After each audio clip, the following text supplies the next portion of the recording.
사실과 자유의 가치를 추구하는 이승만 TV입니다.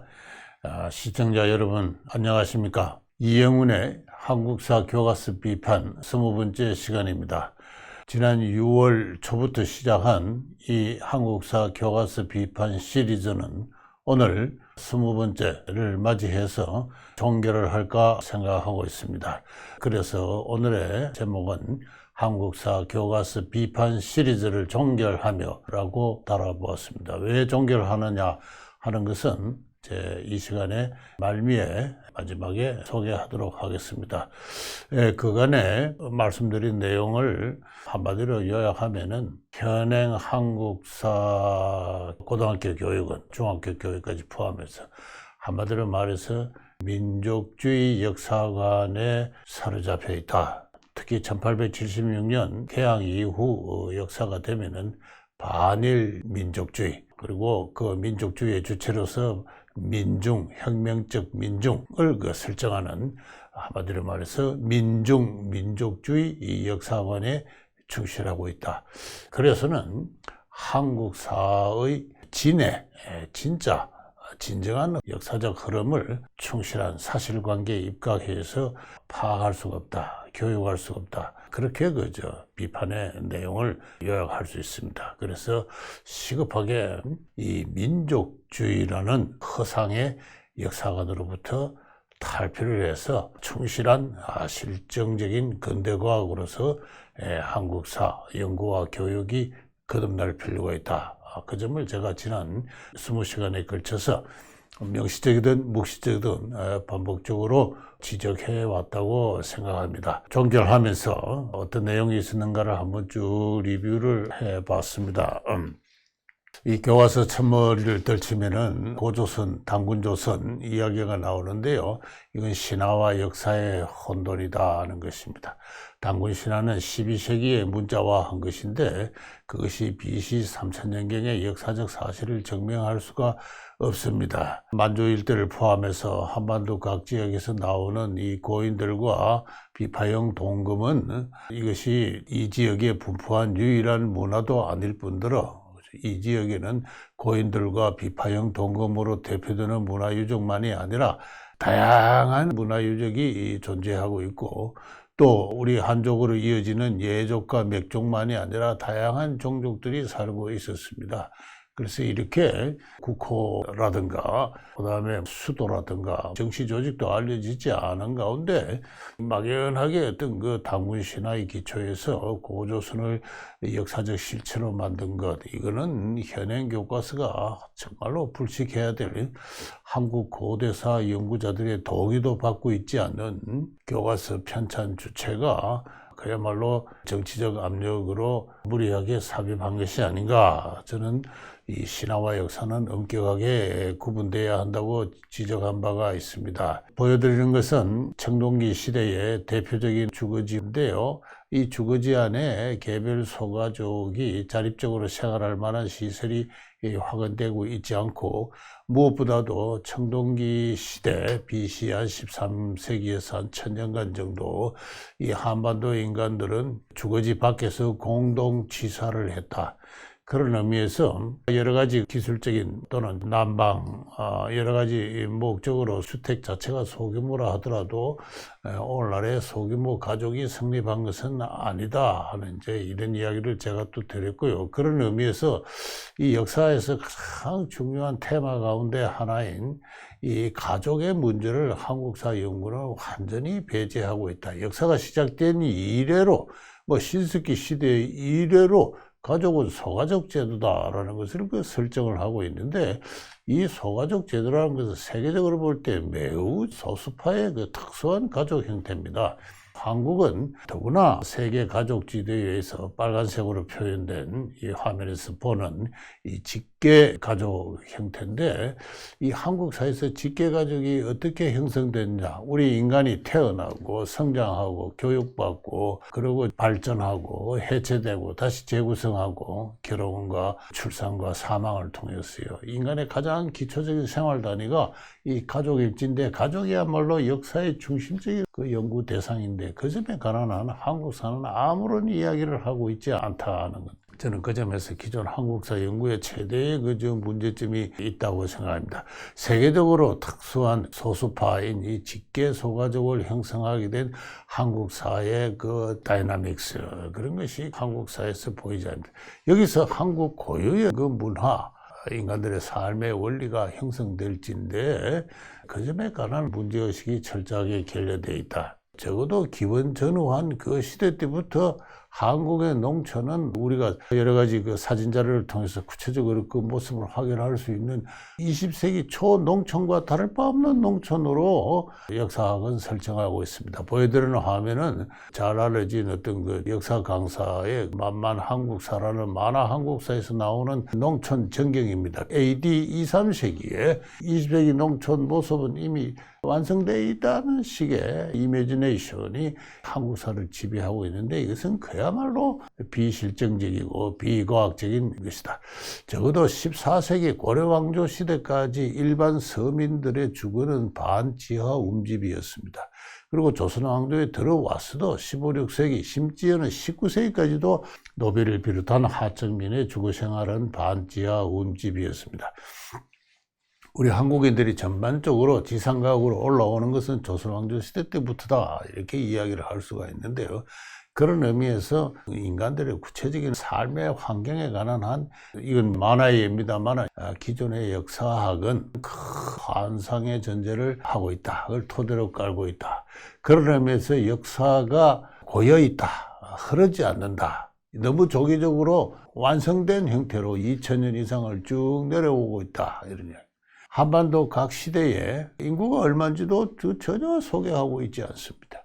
제가 볼 때는 한 2, 3세기에 4만 79개국 국가는 그 인구가 한 80만, 4 내지 6세기가 되면은 한반도 총 인구가 한 100만 내지 150만. 근데 요거는 그 밑에 있는 가야라든가 또는 다른 이종족들이 빠져 있어가지고 그보다 더 많지 않았을까? 한 123만 정도.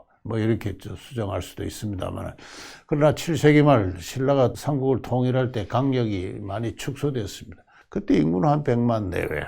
이 100만 내외의 인구가 15세기 초에 한 600만 내지 700만으로 확장을 하고 또 영토가 확장되는 조선왕조 초기의 경험이 있습니다만 1910년이 되면은 인구가 한 1600만 정도 됩니다. 이 인구 자체만 보더라도 인구와 환경, 생태, 그리고 생산 사이의 긴장관계가 시대별로 달랐습니다. 적어도 10세기 이전만 하더라도 인구가 300만 미만이 되는 가운데 울창한 산림이 한반도를 뒤덮고 있는 상태에서는 농업만이 아니라 여러 가지 수렵이라든가 목축이라든가 기타 여러 가지 임산 자원을 원래로 한 공업이 발달했고 또 상업과 무역이 발달했던 생태 환경일 수 있습니다. 그러니까 삶의 구체적인 모습이 인구나 환경이나 생산의 구체적인 형태에서 교과서에서 전혀 보이지가 않습니다.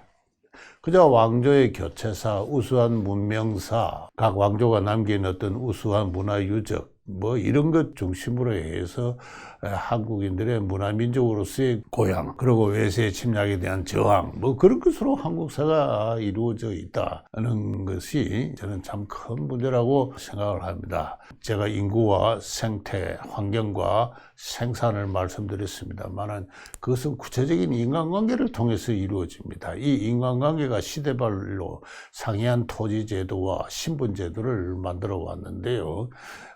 이 보여드리는 이 화면은 15세기에 양반가에 내려온 토지와 노비의 분쟁입니다. 상속문서고 옆에는 노비 인구입니다.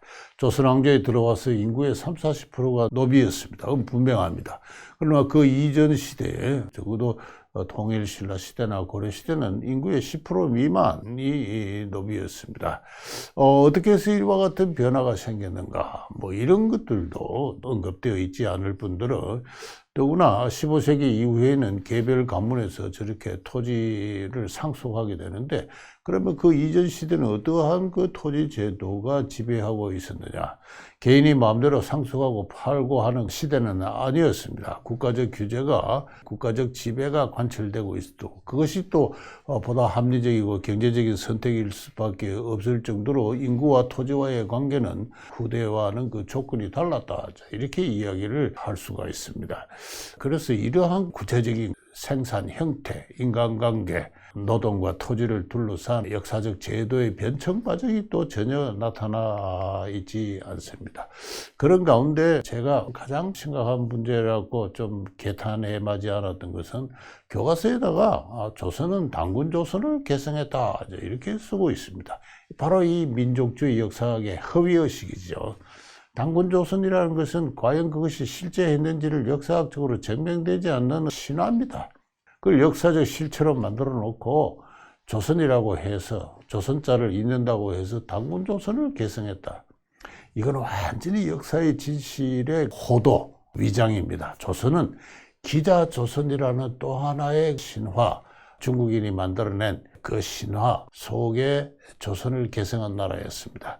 다시 말해서 조선 왕조는 그 이전의 삼국이라든가 고려와는 달리 그 국가 체제뿐만 아니라 그 문화, 역사 의식에서조차도 중국의 제후국으로서 스스로 자처하는, 제후국으로서 국가 체제를 정비하고, 제후국으로서 역사 의식을 발전시켜오고, 제후국으로서 상응하는 문화가 성립하고, 그것이 전 서민에 이르기까지 점점 깊숙이 침투하는 그 시대였습니다.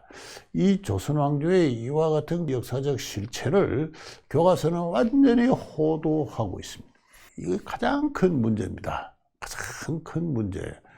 허위의식이죠. 허위의식입니다. 민족주의라는 어떤 가상의 허위에, 좀 더 심각하게 이야기하면 위선의, 거짓말의 역사인식 체계가 매우 노골적으로 역사를 조작하고 있는 상황이다 하는 것입니다. 그렇다고 해서 조선 왕조가 발전하지 않았느냐? 제가 조금 전에 말씀드린 대로 조선 초기에 비해서 조선 말기에 인구가 무려 3배 가까이 증가합니다. 양적인 확산이 이루어집니다.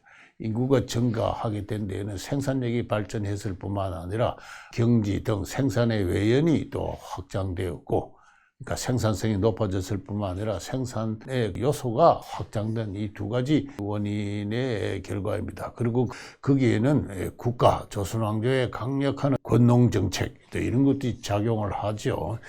그렇게 해서 18세기가 되면은 그래도 아주 볼만한 자기왕길적 체제의 소농경제 체제를 형성하게 됩니다. 그 조선 왕조가 이룩한 역사의 발전, 이 소농경제의 생활윤리, 근로, 규율, 저축능력, 기획 능력 이런 것을 전제로 해서 20세기, 21세기 오늘날의 한국사가 있는 겁니다. 우리 한국인만큼 열심히 일하고 열심히 저축하고 또 영민하게 장래를 대비하고 기획하고 하는 민족이 세계적으로 드물다고 생각합니다. 그래서 오늘날 그래도 세계 제12의 GDP 규모를 자랑하는 나라가 됐는데, 그것은 이 역사적으로 축적되어 온 어떤 휴먼 캐피탈 또는 소셜 캐피탈이 있기 때문에 그럽니다. 저는 그것을 가지고 18세기 소농경제, 이게 한국사의 나름의 완성 형태다 이렇게 이야기를 했습니다. 근데 28세기 소농경제를 형성하고 있는 게 바로 소농, 장시, 창고. 창고란 건 국가의 곡물 저장 체계를 말합니다. 이런 그 조선 고유의 우리의 전통사회, 전통경제의 모습을 충실하게 전달해 줘야 이 학생들이 역사가 왜 이렇게 변해온지 이해를 할 수가 있고, 그 300년 전의 시대와 오늘날의 시대를 연결시켜서 이해를 할 수가 있는 겁니다. 그런데 엉뚱하게도 마치 서유럽형의 근대가 자생적으로 싹 텄던 것처럼 자본주의 명예가 성숙하고 새로운 혁명적인 어떤 분홍계층이 성장한 것처럼, 이 또 역사의 허상입니다. 역사의 허상을 만들어내서 교육하고 있는 가운데 드디어 19세기가 되면 사회 경제 체제가 또는 정치 체제가 위기에 빠집니다. 인구와 생태의 그 제약 조건이 위기를 초래하게 마련이죠. 위기를 안 당하는 경제는 없습니다. 위기를 안 당하는 사회는 없고, 위기를 안 당하는 또 국가 체제는 없습니다. 찾아올 위기가 찾아왔을 때 조선 왕조는 그게 적절하게 대처를 하지 못했던 것이죠. 또 그런 과정을 쭉 써야 되는데 교과서는 그런 걸 가르치고 있지 않습니다. 이거 엉뚱하게 허상을 가르쳐요. 대표적인 게 이 고종 황제가 주체가 된 광무개혁이다. 그래서 국가의 모든 권력을 자기의 사적인, 말하자면 가산적 권리로 독점한 이 고종 황제, 이 사람이 시행한 몇 가지 정책을 광무개혁이다 이렇게 허상을 만들어내 가지고 근대적 교육으로서 안간 힘을 쓰고 있었지만은 일제의 그 침략을 받아서 그 실현할 여유가 없었고 강제로 퇴위당하는 수모를 겪었다. 이렇게 하면서 이때부터는 이제 반일 민족, 그게 과학적 근거를 갖고 있지 않다는 점에서 일종의 종족주의와 같습니다. 그것을 이제 노골적으로 교육하기 시작하는데 1876년부터 시작되는 반일 민족주의, 때는 반일 종족주의 교육이 1945년까지 전 교과서의 절반을 차지하고 있습니다. 2000년 문명사를 다루는 한국사 교과서에서 불과 70년의 역사를 전 교과서의 절반의 분량을 할당을 해가지고 온갖 불모의 내용을 사실에 충실하지 않게 심지어는 날조하면서까지 가르치고 있는 게 한국사 교육의 현실이다 하는 것입니다. 이것은 제 나름의 그 가설이고 앞으로 이런 방면에 좀 연구를 깊이 해야 된다고 늘 생각하고 있습니다만 이 조선왕조가 어떠한 국가 체제인가 하는 것입니다. 제일 위에 천자가 있고 조선왕 제후가 있고 양반관료 대부가 있고 선비사가 있고 그다음에 일반 서민이 있는 국제적 예의 질서로서 위계화된 예의 질서로서 존재하고 있습니다. 그런 의미에서 자기 완결적인 국가 체제가 아닙니다. 천자가 꼭대기에 있어가지고. 그런데 이게 개항기 제국주의 시대에 들어와서 각 위계가 해체되고 분산했다는 것입니다. 이런 상황에서 황제가 된 조선 오왕가는 스스로 모든 국가 권력을 가산화하는 폭력성을 보였고 거기에 대해서 생존의 위협에 처한 상민들은 또 상민들대로 양반은 양반대로 관료는 관료대로 각자 도생의 길로 나가는 역사가 저는 19세기 말 20세기의 역사였다고 생각합니다. 그래서 이것이 다시 어떻게 볼만한 근대 국가로 재건립되는 것은 참으로 중요한 다시 한번 실패할지도 모르는 매우 어려운 역사적 과제였고 이럴 때 자유시민으로서 성장하는 우리의 그 10대 젊은이들에게 어떠한 역사 교육을 해야 될 것인가, 어떠한 내용의 자유시민적 교양을 교육해야 될 것인가, 볼만한 근대국가 사회를 형성하기 위해서는 우리가 어떻게 노력하지 않으면 안 되는가를 가르쳐야 마땅한 것이 역사학의 과제일지인데 그와 같은 구조적인 시각은 기존의 역사 교과서에서 완전히 빠져 있고 그야말로 종족주의적 정오감과 편견을 교육하는 교육이 이루어지고 있다는 것을 제가 다시 한번 강조드리겠습니다. 그렇게 해서 소위 일정기, 일제가 이 땅을 지배한 35년간의 어떠한 역사가 이루어졌는가 한마디로 말해서 수탈론입니다. 수탈을 빼면 이야기가 안 되는 이 고질화된 역사학이 성립했습니다. 토지를 수탈했다, 쌀을 수탈했다. 아니죠. 그 기간에 오늘날 우리가 누리고 있는 여러 가지 민법을 비롯한 근대 법 체계가 성립하고 그리고 각종 회사를 비롯한 시장 기구가 발달한 시대입니다. 왜? 일제가 조선을 그들의 영토로 동화시키기 위한 지배의 목적으로 법과 제도를 개혁을 했고 그리고 거기에 적응하는 가운데 그것을 자기의 것으로 소화하고 정착시켜 나갈 수 있었다는 점에서 제가 조금 전에 말씀드린 대로 한국 문명사의 능력과 저력이 있는 겁니다. 그야말로 35년간 짧은 일제기의 역사를 완전히 역사의 실태와는 무관한 정오와 편견의 역사로 바꾸어 놓고 있고 심지어는 뭐 여성의 성을 길거리 가는 빨래터에서 공장에서 일하는 여자애들을 처녀들을 납치해 갔다. 거짓말입니다. 그 시대는 여성의 성을 합법적으로 사고 파는 공창제라는 성매매 산업이 존재를 했고 이 공창제의 어떠한 계층에서 여자애들이 갔느냐는 것은 우리가 살펴서 알 수 있는 일이에요. 군위안수 제도라는 것은 이 공창제가 군사적으로 편성된 것입니다. 그 운용 원리라든가 그것은 전혀 다를 바가 없습니다.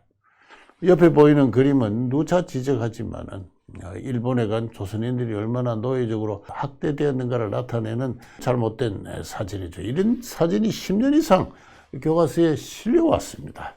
실려와는 가운데 오늘날 한국의 젊은이들이 그 교육의 피해를 받아서 그 트라우마로 인해서 지금 역사의식이 심각하게 제약되어 있는 역사 교육의 재앙으로서의 현실을 지금 우리가 보고 있다 이렇게 생각을 하고 있습니다. 더구나 독립운동사가 이게 아주 잘못됐습니다. 독립이라는 뜻조차 애매합니다. 일제로부터 해방을 독립으로 이야기하고 있어요. 어찌를 또 일제로부터 해방을 독립이라고 이야기를 합니까? 독립이라는 것은 주권 국민국가를 세우는 걸 말하는 겁니다. 그 엄연한 사전적인 뜻조차 분명치 않은 채 1945년 8월 15일 일본 제국주의가 연합국에 무조건 항복한 날 우리가 독립을 한 것처럼 이야기를 하고 있어요. 역사학자들조차도 반일 종족주의의 도끼에 쓰여가지고 그 정상적인 이성이 거의 마비된 상태다. 그렇게 이야기를 할 수 있습니다. 독립운동은 마땅히 1948년 8월 15일까지 연장돼야 되고 마지막 3년간 독립운동의 마지막 무대에서 어떠한 역사적 드라마가 펼쳐졌던가, 그 드라마의 주인공은 누군가, 그 주인공의 외침에 우리 조선인들은, 한국인들은 어떻게 그것을 받아들이고 대응을 했는가, 이걸 써야 될 거 아니에요. 그래야 이 대한민국이라는 나라가 어떻게 성립했는지를 알 수가 있었지 않습니까? 그 역사의 주인공은 이승만입니다. 1875년에 태어나서 조선 왕조의 전통 문화를 개성하는 입장에서 있을 뿐만 아니라 그리고 최초의 이 땅에 밀려온 자유의 물결에 편입되어서 그것을 이해하고 소화하고 그리고 그러한 관점에서 자유와 통상의 입장에서 이 민족의 소생을 추구한 평생을 이리관지한 독립운동의 원로죠. 최원로입니다. 이 사람은 공산주의는 문명의 진보를 가로막는 하나의 비극이라고 생각을 했습니다. 저는 그의 예언, 그의 판단은 옳다고 생각합니다. 그리고 그의 그와 같은 불굴의 신념과 노력으로 대한민국이 성립했을진데 마땅히 독립운동사의 중심은 이분을 놓고 이야기를 해야 됩니다. 그래야 그 나라가 어떻게 성립했는지 알 수가 있고, 이 나라는 오늘날 우리가 누리고 있는 자유와 민주주의는 서양 민주국을 모범으로 해서 생겨난 것이다. 초대 대통령이 이야기한 그 내용을 지금도 교과서에 각인을 시켜서 교육을 시켜야 됩니다. 그렇다고 해서 제가 우리 전통 문명을 남긴 유산을 소홀하게 평가하는 건 아닙니다. 제가 그것을 충분히 강조할 만한 그 여유는 없었습니다만 앞으로도 이 강의를 통해서 계속 이야기를 할 것입니다. 한국인만큼 자기 실현의 열성적인 민족은 없습니다. 그건 우리의 역사가 남겨준 최대 유산입니다. 그 유산에다가 서구의 서양 민주국을 모범으로 한 민주주의와 시장경제가 접목이 될 때 지난 70년간의 역사, 볼만한 성취의 역사가 펼쳐졌던 거예요. 마지막으로 제가 강조하고 싶은 것은 이 당대사는 1948년부터 오늘날까지 한 70년간의 역사는 이 한국사 교육의 대상이 아닙니다. 그래서 대한민국의 건립과 함께 역사 교육은 종결이 돼야 됩니다. 중국사, 중국의 저장대한 길게 말해서 5천년에 달하는 중국사를 중국의 공인기관들이 중국의 당 역사도 그렇고 당에서 편찬한 또는 정부 개통의 연구소가 편찬한 이 학교에 보급된 중국사 교과서를 보면 청왕조로 끝이 나 있는 경우를 저는 봤습니다. 그래서 과연 중국이구나. 그 이후 혁명의 역사, 손문의 국민혁명의 역사, 장개석의 국민혁명의 역사, 그리고 모택동의 인민민주주의 혁명의 역사, 그것은 그 역사를 책임지고 이끌어온 정치 세력이 있습니다. 그래가지고 당대사라 합니다. 대한민국의 그 건국, 6.25 전쟁, 그리고 50년대, 그리고 60년대 산업화, 민주주의 당대인들이 아직도 살아 있습니다. 이 컨템포러리 히스토리는 그 객관적인 역사학의 서술 대상이 아닙니다. 그것은 정치입니다. 국가나 정부가 책임져야 될 일입니다. 국가가, 정부가, 여야가 바뀌더라도 서로 공유할 수 있는 관점과 사실을 확보한 위에서 정부가 편찬해가지고 제가 국정교과서 하자는 이야기는 아닙니다. 이런 논란이 벌어지고 있는 게 당대사를 다루기 때문에 그런 거예요. 당대사는 초중고등학교 공교육의 역사학의 대상이 아닙니다. 그것은 정부가 그 내용을 편찬하고 정리한 위에 사회과, 경제과, 정치과, 법률과 교육을 통해서 이루어지고, 그리고 대학에 들어와서 사리를 판단을 할 수 있는 대학생들을 대상으로 해서 이루어질 한국사 강의는 그렇게 이루어질 수 있을지언정 중고등학교에서는 이른바 역사 교사들이 편찬하는 당대사 교육은 저는 좀 곤란하다고 생각합니다. 왜냐하면 너무나 정치적 입장이 상이해서 서로 다를 뿐만 아니라 오늘날의 한국 사회과학의 수준이 그걸 소화를 하고 있지 못합니다. 제가 종사하는 한국 경제 부분에 관해서는 한국 경제사라는 책이 그 시기를 포괄하고 있지만 제가 아는 한 한국 정치사, 한국 사회사 이런 책이 없습니다. 오늘날의 한국의 정치학이나 사회학은 그걸 쓸 능력이 없어요. 그런데 역사학이 어떻게 그것을 모든 것을 종합해서 지난 70년간의 역사를 마치 일제시대나 조선 왕조를 쓰듯이 그렇게 쓸 수 있단 말입니까? 그래서 당대사는 교육의 대상이 아니다. 그래서 제가 한국사 교과서 비판 시리즈를 오늘 여기서 마감하고자 하는 것도 바로 그 이유 때문이다. 그렇게 말씀드릴 수가 있습니다. 다시 한번 강조하거니와 민족주의, 민중민족사관, 이것은 하루빨리 청산돼야 되고 근대과학적인 실정에 바탕을 둔 그리고 이념이 있다면은 개인의 자기발전, 인간의 자기발전의 역사죠. 한마디로 말해서 자유이념의 실현 과정입니다. 그런 실현 과정으로서 그 주체의 형성과 발전의 역사로서 한국사를 전면적으로 재편성하고 재교육하지 않으면 안 된다. 이 상태로 더 이상 지속할 수는 없다. 저는 그렇게 생각하고 있습니다. 그 점을 강조하면서 지난 20회간 이어온 한국사 교과서 비판 시리즈를 여기서 마감하고자 합니다. 감사합니다.